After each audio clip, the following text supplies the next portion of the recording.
Un mot de football dans ce journal, la disqualification du Sili U17 et la non-homologation des stades de Nongo et de 28 septembre ont été des sujets qui défraient la chronique.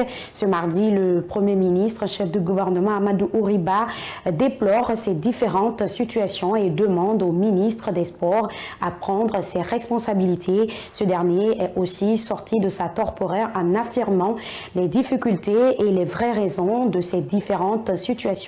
Mohamed Issa Gassoma pour en savoir davantage.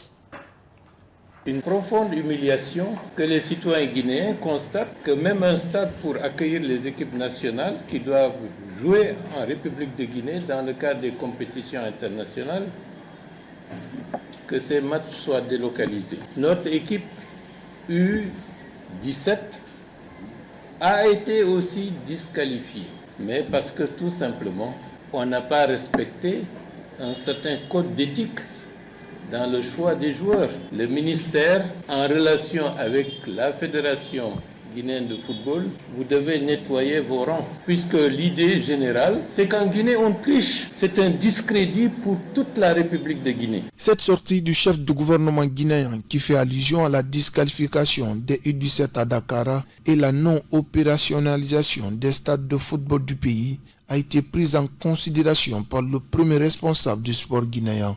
Bogola Abba prend note et dit être sur la voie de la vérité pour sortir la Guinée du bourbier. Le ministère, en 6 mois, a pu négocier avec la FIFA pour obtenir un financement à hauteur de 12 000 places.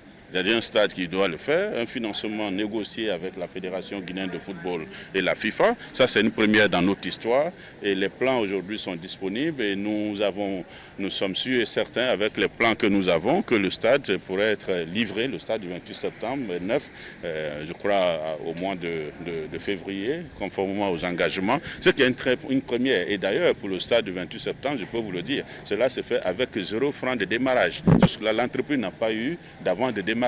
Imaginez le progrès qui a été fait et le taux de réalisation aujourd'hui physique est autour de 50%. Le stade de Nongo, c'est pratiquement les mêmes choses. Les entreprises, évidemment, c'est un montant de la phase 1, c'est 230 milliards. Et ils n'avaient pas 19 milliards. Tous les deux stades, c'était 19 milliards. Donc les travaux ont repris. Nous négocions. Nous avons négocié avec les banques, aussi bien les banques ici, mais aussi les banques à l'étranger. En ce qui concerne la question de la disqualification des jeunes U17, je peux vous dire que jamais la Guinée n'a fait ce qu'on a fait. Nous avons pu mobiliser ici 35 jeunes qui ont été sélectionnés, qui sont des scolaires et qui viennent des académies. C'est-à-dire l'histoire, pratiquement le futur de notre football passera par les académies et par le scolaire.